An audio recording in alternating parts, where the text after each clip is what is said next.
ಏನು ವಿಚಾರ ಹೇಳ್ರಪ್ಪ?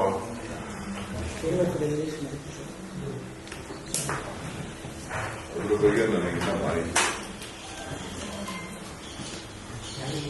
Main agenda ಆಗಿ ಬಂದ್ರೆ ಸುಮ್ಮನೆ ಯಾಕೆ ನೀವು ಏನೇನೋ ಇಡ್ಲಿ ಆಗಲಿ ಸುಮ್ಮನೆ ಬರ್ತೀರಿ. ಇನ್ನ ಯಾರು ಬರ್ಬೇಕು ಅಂತ ಅಂದ್ರೆ ವೇಟಿಂಗ್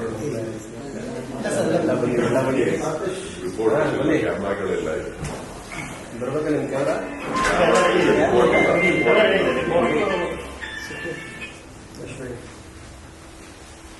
ರಿಪೋರ್ಟ್ಗಳು ಬರಬೇಕು.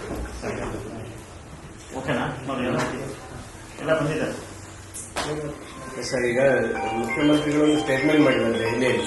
ಈಗ ಹೈಕಮಾಂಡ್ ಈ ನಾಯಕತ್ವದ ಬದಲಾವಣೆ ವಿಚಾರದ ಬಗ್ಗೆ ಯಾರು ಮಾತನಾಡಬಾರ್ದು, ಅದು ಹೈಕಮಾಂಡ್ ತೀರ್ಮಾನ ಅನ್ನುವಂಥದ್ದು ಇತ್ತು. ಈಗ ಮುಖ್ಯಮಂತ್ರಿಗಳು 3 ಬಾರಿ ನಾನೇ 5 ವರ್ಷ ಮುಖ್ಯಮಂತ್ರಿಯಾಗಿ ಮುಂದುವರಿತೀನಿ ಅಂತ ಹೇಳಿಕೆ ಕೊಟ್ಟಿದ್ದಾರೆ. ಇದು ಆಂತರಿಕವಾಗಿ ಇದ್ದಂತ ಜಗಳ ಈಗ ಬಹಿರಂಗ ಆದಂಗೆ ಆಗಿದೆ. ಕಾಂಗ್ರೆಸ್ ಪಕ್ಷದಲ್ಲಿ ಯಾವುದೇ ಜಗಳ ಇಲ್ಲ. ಕಾಂಗ್ರೆಸ್ ಪಕ್ಷದ ವರಿಷ್ಠರು ಕೂಡ ಸ್ಪಷ್ಟಪಡಿಸಿದ್ದಾರೆ. ಮಾನ್ಯ ಮುಖ್ಯಮಂತ್ರಿಗಳು ಕೂಡ ಸ್ಪಷ್ಟಪಡಿಸಿದ್ದಾರೆ. ಪಕ್ಷದ ಅಧ್ಯಕ್ಷರಾಗಿ ಡಿಕೆ ಶಿವಕುಮಾರ್ ಅವರು ಮತ್ತು ಉಪಮುಖ್ಯಮಂತ್ರಿಗಳಾಗಿ ಶಿವಕುಮಾರ್ ಅವರು ಸ್ಪಷ್ಟವಾಗಿ ಸಿದ್ದರಾಮಯ್ಯನವರು ನಾಯಕತ್ವದಲ್ಲಿ ಮುಂದುವರಿತೇವೆ ಅನ್ನೋ ವಿಚಾರನ ತಿಳಿಸಿದ್ದಾರೆ. ಮಾಧ್ಯಮಗಳಿಗೆ ಯಾಕೆ ಗೊಂದಲ ಆಗಿದೆ ಅನ್ನೋದು ನನಗೆ ಅರ್ಥ ಆಗ್ತಿಲ್ಲ.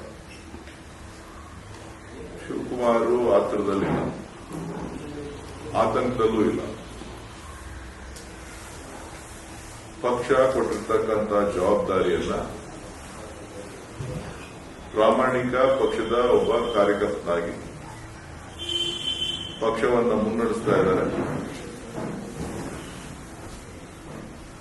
ಪಕ್ಷ ಏನು ಸೂಚನೆ ಕೊಡ್ತದೆ ಆ ಕೆಲಸವನ್ನ ಪ್ರಾಮಾಣಿಕವಾಗಿ ಮಾಡ್ತಾ ಇದ್ದಾರೆ.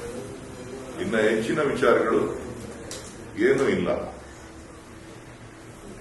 ಸದ್ಯಕ್ಕೆ ಮುಖ್ಯಮಂತ್ರಿ ಹುದ್ದೆ ಖಾಲಿ ಇಲ್ಲ. ಯಾತಕ್ಕೆ ಈ ವಿಚಾರ ಪದೇ ಪದೇ ಮುಂದೆ ಬರ್ತಾ ಇದೆ ಅನ್ನೋದು ತಾವು ಸಂಬಂಧಪಟ್ಟವನ್ನ ಕೇಳಬೇಕು. ಸಿದ್ದರಾಮಯ್ಯನವರು ಇದು ನನ್ನ ಕೊನೆ ಚುನಾವಣೆ ಅಂತ ಹೇಳಿದರು. ಮತ್ತೆ 2028ಕ್ಕೂ ನಮ್ಮದೇ ನಾಯಕತ್ವ ಅಂತ ಹೇಳ್ತಾರೆ. ಉಳಿದವರ ಪರಿಸ್ಥಿತಿ ಹೇಗೆ ಅಂತ?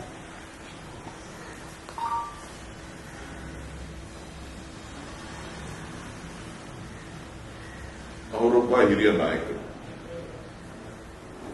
ರಾಜಕಾರಣದಲ್ಲಿ ನಿವೃತ್ತಿ ಇಲ್ಲ. ರಾಜಕೀಯ ಇಚ್ಛಾಶಕ್ತಿ ಇರಬೇಕು. ಸೊ ಹಾಗಾಗಿ ಮುಖ್ಯಮಂತ್ರಿಗಳ ಇಚ್ಛಾಶಕ್ತಿ ಇದೆ. ಹಾಗಾಗಿ ಅವರು ಕೆಲವು ವಿಚಾರಗಳನ್ನು ನಿಮ್ಮ ಜೊತೆ ಹಂಚಿಕೊಂಡಿದ್ದಾರೆ. ಈಗ ಮುಖ್ಯಮಂತ್ರಿ ಬದಲಾವಣೆ ವಿಚಾರ ಇಲ್ಲ, ಖಾಲಿ ಇಲ್ಲ ಅನ್ನೋ ಸಂದರ್ಭದಲ್ಲಿ ಮುಖ್ಯಮಂತ್ರಿಗಳು ಯಾಕೆ 5 ವರ್ಷ ನಾನೇ ಮುಖ್ಯಮಂತ್ರಿ ಅಂತ ಹೇಳುವಂತ ಪರಿಸ್ಥಿತಿ ನಿರ್ಮಾಣ ಆಯಿತು ಆಗಿದ್ರೆ? ನನಗೆ ಗೊತ್ತಿಲ್ಲ. ನಾನು ಬಹಳ ಸಣ್ಣವನು ಆ ವಿಚಾರದಲ್ಲಿ ಮಾತಾಡ್ತೀನಿ. ಸರ್, ಜೊತೆ ಮುಖ್ಯಮಂತ್ರಿಗಳು ಇನ್ನೊಂದು ಮಾತು ಹೇಳಿದ್ರೆ ಸಾಕಷ್ಟು ಚರ್ಚಿತಾಗಿರುವಂತೆ ಸರ್. ಡಿಕೆ ಶಿವಕುಮಾರ್ ಅವರಿಗೆ ಹೆಚ್ಚಿನ ಶಾಸಕರ ಬೆಂಬಲ ಇಲ್ಲ ಅನ್ನುವಂತ ಮಾತನ್ನು ಮುಖ್ಯಮಂತ್ರಿಗಳೇ ಯಾಕೆ ಆ ಮಾತು ಸಂದರ್ಭದಲ್ಲಿ ಬರುತ್ತೆ ಅಥವಾ ಬರುವ ಅನಿವಾರ್ಯತೆ ಇದೆ ಸರ್? ನೋಡಿ, ಶಿವಕುಮಾರ್ ಅವರು ಪಕ್ಷದ ಕರ್ನಾಟಕ ಪ್ರದೇಶ ಕಾಂಗ್ರೆಸ್ನ ಅಧ್ಯಕ್ಷರಾಗಿದ್ದಾರೆ. ಯಾವುದೇ ಶಾಸಕರ ಬೆಂಬಲವನ್ನ ಪಡೆದುಕೊಳ್ಳುವಂತದ್ದಾಗಲಿ ಕೇಳುವಂತದ್ದಾಗಲಿ ಸಮಯ ಅಲ್ಲ. ಈಗಾಗಲೇ ಮುಖ್ಯಮಂತ್ರಿ ಹುದ್ದೆ ಸಿದ್ದರಾಮಯ್ಯನವರು ವಹಿಸಿಕೊಂಡು 2 ವರ್ಷ ಆಗಿದೆ, ಕೆಲಸ ಮಾಡ್ತಾರೆ. ಹೆಚ್ಚಿನ ವಿಡಿಯೋಗಳಿಗೆ ಪ್ರತಿಧ್ವನಿ ಯೂಟ್ಯೂಬ್ ಚಾನೆಲ್ ಸಬ್ಸ್ಕ್ರೈಬ್ ಮಾಡಿ, ಬೆಲ್ ಐಕಾನ್ ಕ್ಲಿಕ್ ಮಾಡಿ.